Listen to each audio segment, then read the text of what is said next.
샬롬 5월 5일 화요일입니다. 오늘도 하나님의 은혜와 성령의 능력이 여러분의 삶 가운데 함께 하시길 소망합니다. 이 시간 시편 말씀을 읽고 묵상하며 하나님 앞에서 침묵으로 기도드리겠습니다. 시편 34편 10절에서 11절. 젊은 사자는 궁핍하여 줄일지라도 여호와를 찾는 자는 모든 좋은 것에 부족함이 없으리로다. 너희 자녀들아 와서 내 말을 들으라. 내가 여호와를 경외하는 법을 너희에게 가르치리로다.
오늘 하나님이 우리에게 주신 말씀은 사도행전 17장 10절에서 12절입니다.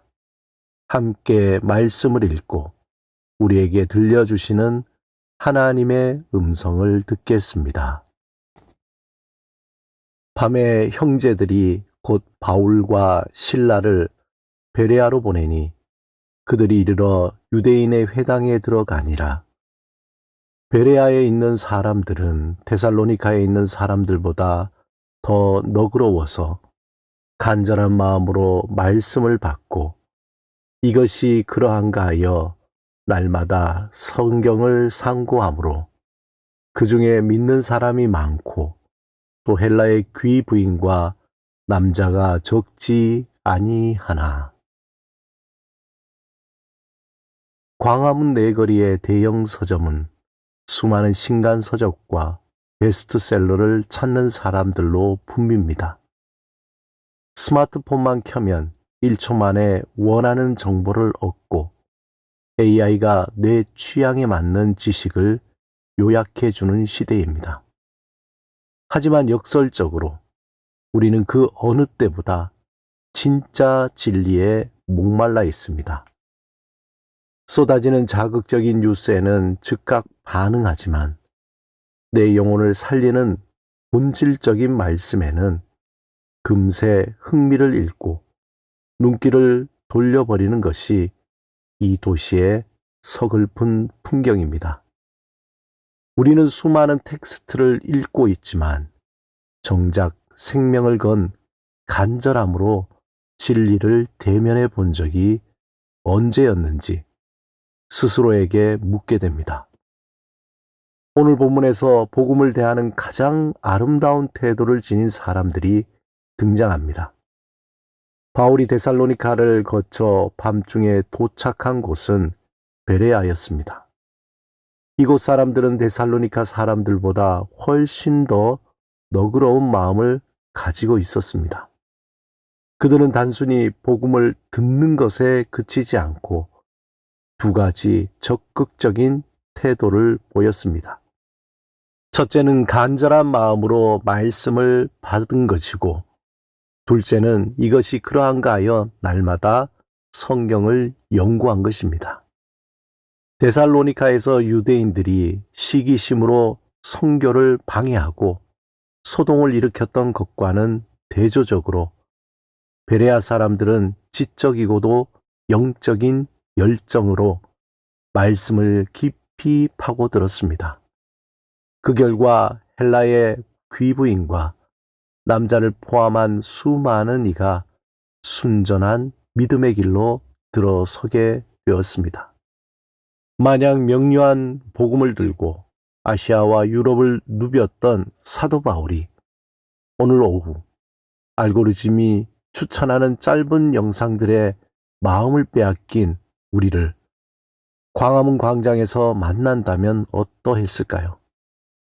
그는 성경을 가슴에 품고 진리의 무관심한 세태를 향해 단호하면서도 애끓는 목소리로 이렇게 외쳤을 것입니다.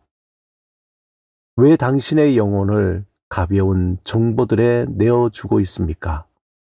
내가 전하는 복음은 오직 하나, 예수가 그리스도라는 사실입니다. 죽음을 이기고 살아나신 그분의 능력이 당신을 죄에서 구원하고 삶의 무게를 이기게 합니다. 베레아 사람들처럼 날마다 이 복음을 깊이 묵상하십시오. 복음은 단순히 아는 것이 아니라 당신의 삶을 실제로 살아나게 하는 유일한 동력입니다. 오늘 말씀에 있는 것처럼 베레아 사람들의 간절함을 회복해야 합니다. 복음은 모든 이에게 전해지지만 그 능력을 경험하는 자는 말씀을 붙들고 씨름하는 사람입니다. 날마다 복음을 상고하십시오. 베레아 사람들처럼 과연 그러한가를 묵상하며 말씀의 뿌리를 깊이 내리십시오. 복음의 능력으로 내가 먼저 살아나야 세상을 이길 힘을 얻습니다. 삶의 자리에서 복음을 증거하십시오. 바울이 아덴에서 조롱을 받으면서도 사명을 멈추지 않았던 것처럼 우리도 때를 얻든지 못 얻든지 복음을 전해야 합니다. 말로만 전하는 것이 아니라 고난 속에서도 기뻐하고 절망 속에서도 소망을 잃지 않는 삶의 증거를 보여주어야 합니다. 복음은 우리를 구원한 능력인 동시에 우리가 오늘을 살아갈 실질적인 힘입니다. 성령의 도우심을 의지하며 여러분의 일터와 가정에서 담대하게 복음의 능력을 나타내십시오. 우리가 진실하게 살아낼 때 삭막한 도심 위에는 영원한 생명의 역사가 새롭게 피어오를 것입니다. 함께 기도드리겠습니다. 주님, 베레아 사람들처럼 간절한 마음으로 말씀을 사모하게 하시고 묵상한 복음의 능력이 내 삶의 자리를 변화시키는 생생한 증거가 되게 하소서. 예수 그리스도 이름으로 기도드립니다. 아멘.